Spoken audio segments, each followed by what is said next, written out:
Alright, welcome back to that YouTube channel where some idiot works on a truck. So, my front suspension on this truck, absolute garbage. Pretty sure the previous owner combines some form of the rear leaf springs and mounted those onto the factory front leaf springs.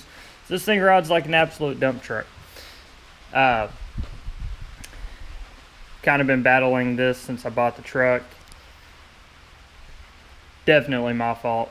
I was just excited, found a pretty decent condition K10, so I jumped on it. Done a lot of work on it, but I'm always going to keep trying to improve this thing to try to make it a little bit better. So with that being said, I went with some Tuff Country Easy Ride leaf springs. I shopped around, kept an eye on Amazon and eBay, and caught both of these on a sale. I actually had to order one at a time, so it was at like a month apart from me actually ordering it. But there's the part number. They should give me 4 inches of lift over factory. They have a lighter spring rate, so it should improve the ride quality significantly. I've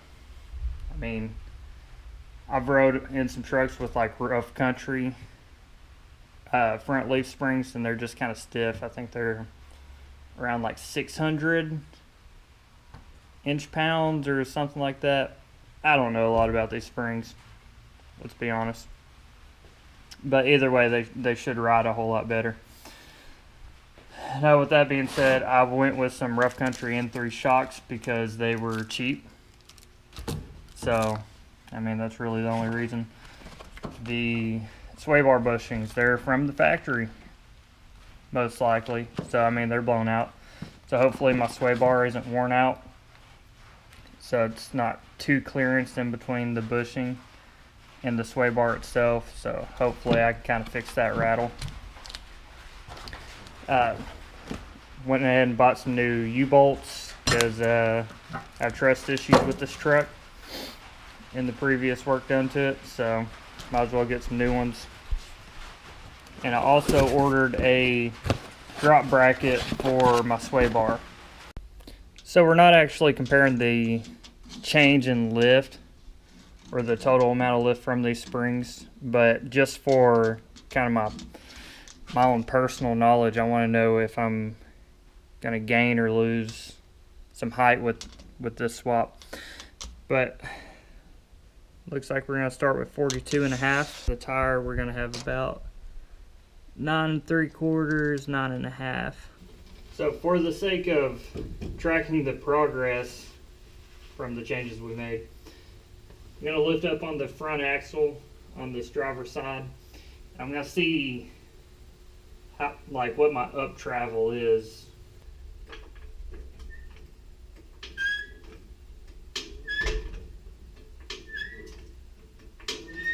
Tire's completely off the ground. Measure it and see. So 9 3/4. So I can't quite get a full droop on the suspension. My jack stands they aren't tall enough, and I already have them on some 2x4s, a little box that I made to lift them up a little bit more. But I'm not going to get too deep into the weeds on this, but we've got 11 1/4. Got the truck jacked up on some jack stands. I used 2 on the frame and 2 on the transmission cross member, just for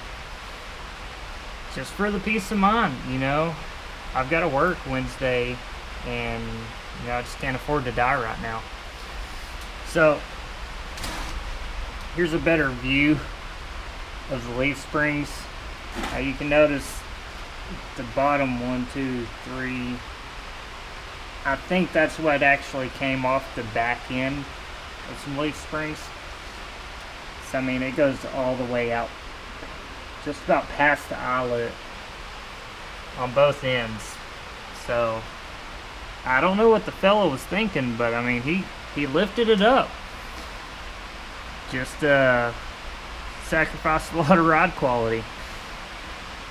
Unfortunately, my drag link has been rubbed like hell by my tires, so I know it's not the most popular solution, but I might end up running some spacers up front.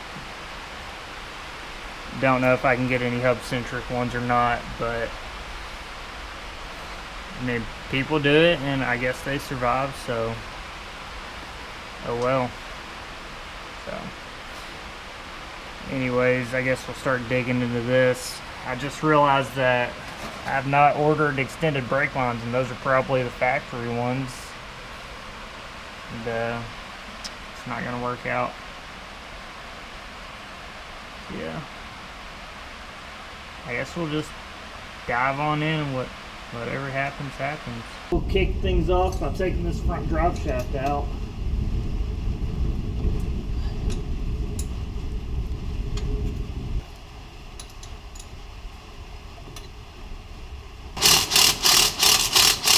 Well, I think I found one cause of the clunk going on up here.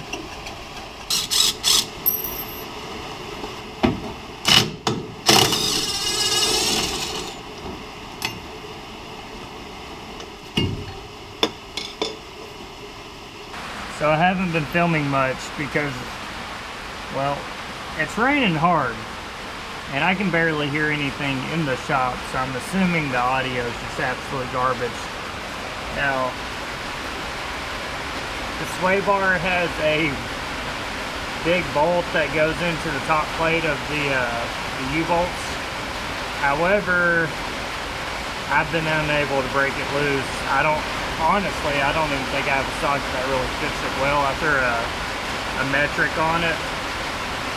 I mean, it fits snug enough, but I'm not going to hammer down on it with the impact.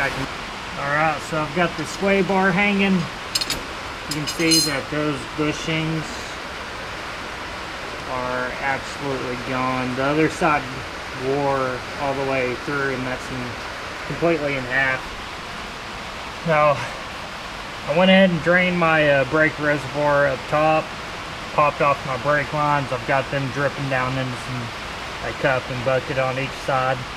I've disconnected my vent hose, and now I'm going to start backing out these extremely long U-bolts that don't make any sense. Look at that. Cut off 2 of them. That's nice. Save us some time over there. What kind of dinosaur is that? Anywho, we got this side done. We're going to move on over to the other side. Then we're going to drop this axle, or this front axle out. And then we're going to go for leaf springs. And I guess we're going to release our little buddy. We're going to name him Jeffrey.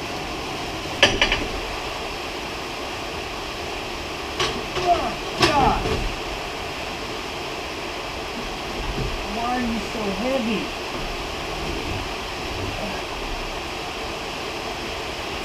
Ooh.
I intended to paint this front axle today. Gonna use my little sandblaster pressure washer thing, but I overslept. Now it's dark, so guess I'll have to get it next time I come back in town. So we'll save that for another day. I guess for now, really the only thing I can do is put the new leaf springs in. And then I'm going to clean up the shop and I guess call it quits.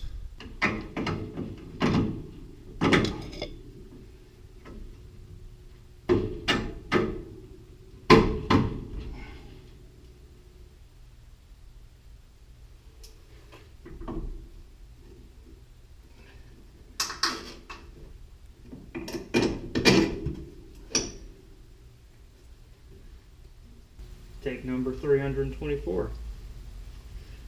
So that's where I'm going to end it tonight. I still need to sandblast and paint that front axle before I put it in. I need to order some extended brake lines.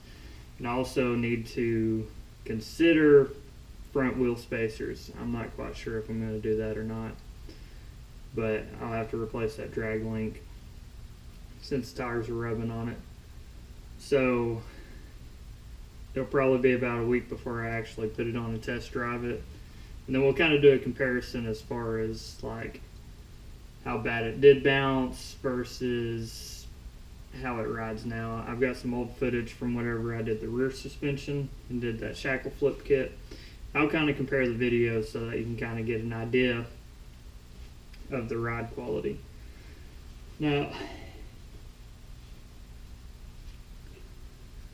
so anyways, I wanted to say thank you for the view. If you don't mind, like, comment. If you like what you see, subscribe. But give me some criticism. I'm extremely new to this whole YouTube thing. I hate talking to a camera alone in a shop by myself. It's honestly quite awkward. But I do love working on vehicles. I'm not remotely a professional, hence the name Bad Advice Garage. I mean, I went with that because I don't want anybody mistaking me for someone that actually knows what they're doing. Those guys are great, but I'm just a dude in a shop. So with that being said, if you don't mind, critique it. Tell me what you do want to see. Mostly what I want to do is work on project vehicles. So I've got this 82 that I'm working on right now. I have a 2019 Sportsman 850 that as soon as I get the engine back from the machine shop, we'll rebuild that. I've got one block with a window in it right now. So as soon as that new block gets in with the new sleeves installed and all that stuff, we'll rebuild that and put it back in there. And I also have a 92 C1500 with a 6.2 diesel that I'm going to pick up here soon. So we'll work on that. Not quite sure where we're going to go with that one. I'm really wanting to get into burnout competitions. So I've never had a bad time roasting some tires. And unfortunately, this truck with these tires, it's not the truck for that. It's fun for what it is. I enjoy working with it. I enjoy driving it, hunting, all that stuff. But these are some big tires, and it has no business trying to spin those over on dry pavement. It can do it, but it also costs me a drive shaft and the clutch. I mean, there's no telling how long that thing is not gonna hold up. But I mean, it's not the right truck for that. So might be a few weeks, but I'll get a video out on the 93. Pretty sure I said a 92 earlier. So I'll get that out. We'll take it from there. See if we can get it running. If not, I've got a spare small block sitting over here for my nephew's truck that we keep around just in case, because old trucks break down. So I mean, we've got that. We can build it, throw some Vortec heads on it or something. Try to get something going that will actually spin a tire. But I also think it might be fun to do some burnouts with the 6.2. So yeah, that's about it. I'm gonna go ahead and clean up the shop. It's gonna be a little while before I can work on anything. So yeah, See you guys next time.